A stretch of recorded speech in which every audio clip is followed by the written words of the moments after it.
Ati eenyu?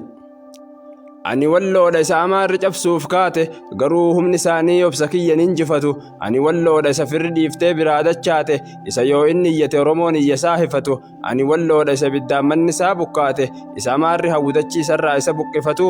Ani walloodha isa waggaa ja'a olitti dhukkaate isa dhabe karatti qotatuuf isaa watti tiffatu. Ani walloodha isa dhiinni isaa akka galaanaa yaate isa cabu okkolee lolee diina qeerraa deebifatu. Ani walloodha isa miidhaa fi miidhaan itti hammaate isa humna guddaan lolamus dide diinaf jilbiffatu. Ani walloodha isa nagaa dhorkamu gaafa soomanni dhihaate fakkaataa ummata Falasxiini kan amaarri balfitu. Gabrummaan dhufee yoo haga fedhe natti dhihaate anaafi inni akka kaleessa fi har'aati jiteenya waliin argitu. Du'uus du'a gootaa du'a ummanni kiyya yoo jiraate bilisaan jiraata halagaan qe'eessa irratti sarroorriftu. Ati hoo eenyu wal barraa naafi mi akka eenyu taate nama abbaan qabne namni of himuu qaanfatu.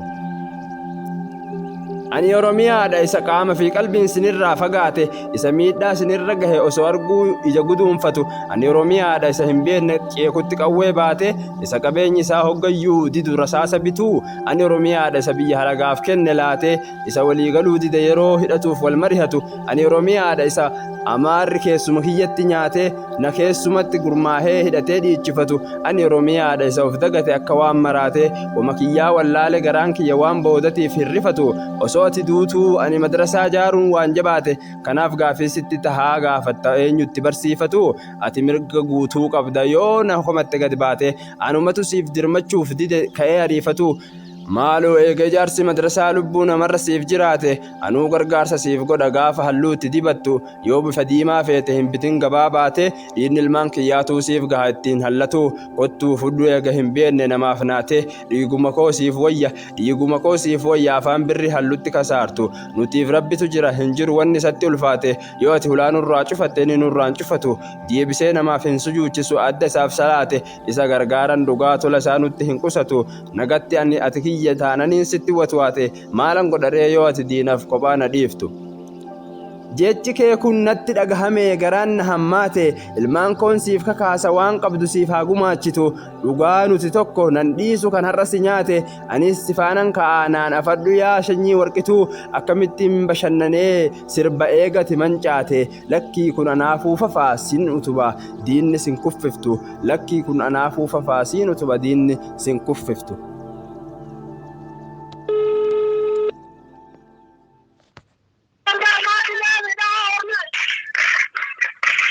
Halo. Abo kami? Abo walitti sheena maala fi kuno gamatti gamayaan. Boona taasi kan qaban. Nantati. Namni dhahamee jira? Namni dhahamee jiru amma meewa sheenne kama meetiri bidda idameti. Eessa jirtan? Halo. Abo bakki jirtan eessa?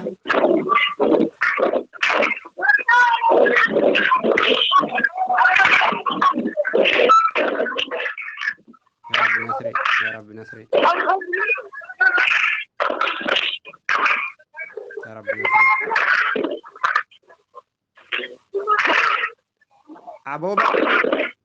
Abo eessa jirtan?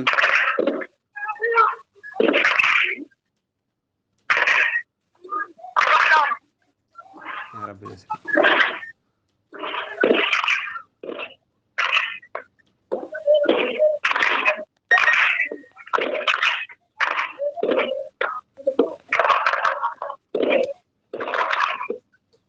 Qeerroo walloodhaa jajjabee qeerassatu qaan dandeenye leenca walloodhaa.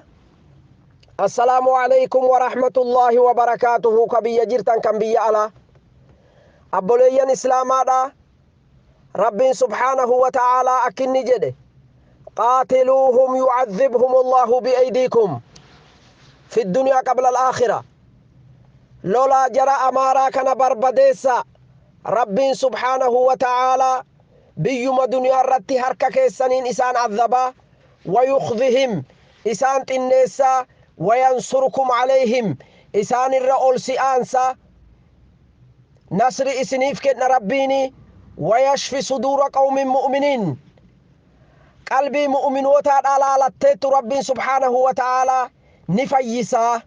Kanaaf أجائسين جلدو في كركرو إلمان بنيسان آكنا أبناء القردة والخنازير كان أجائسين شبستان نهلك أمنكين همكم نقبناها لبون كين لبون نما ربي في قيوان آخرات أمانات اللي أكما كان ربي سبحانه وتعالى الذين آمنوا وهاجروا وجاهدوا في سبيل الله بأموالهم وأنفسهم أعظم درجة عند الله وأولئك هم الفائزون أكنا ننجد جيتان قدة تبارك وتعالى آية كان قلبي قد ألالا إسانن ربي فجدني ديني سانيتي فجدني بيو في قد سني جهاد بهني دين بربديسن مالك سانيتين لبو ساني قاليدان ربي برت درجان إسانيدا قدو أكا إته بيكا جتشو ورت إيسيتا أورا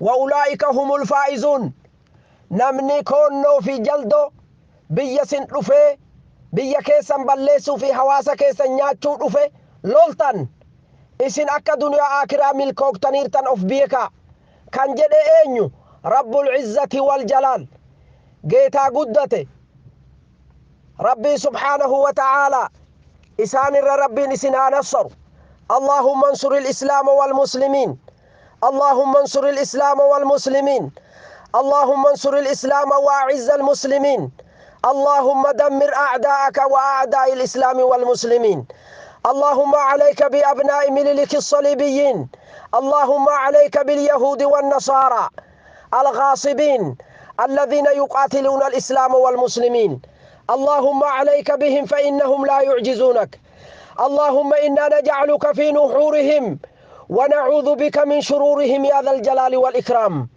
اللهم شتت شملهم وفرق جمعهم واجعلهم آية لمن خلفهم يا رب العالمين اللهم لا ترفع لهم راية في بلدنا اللهم لا ترفع لهم راية في وطننا اللهم لا ترفع لهم راية اللهم لا ترفع لهم راية اللهم لا ترفع لهم راية في وطننا يا ذا الجلال والإكرام يا حي يا قيوم يا حي يا قيوم انصر إخواننا المدافعين عنا وعن ديننا وعن عرضنا وعن أرضنا يا ذا الجلال والإكرام اللهم انصرهم ولا تنصر عليهم اللهم كن لهم عونا وظهيرا يا رب العالمين اللهم انصر إخواننا المقاتلين اللهم انصر إخواننا المدافعين عنا وعن ديننا وعن أرضنا وعرضنا وعن شعبنا يا ذا الجلال والإكرام اللهم كن لهم عونا وظهيرا اللهم انصرهم على عدوك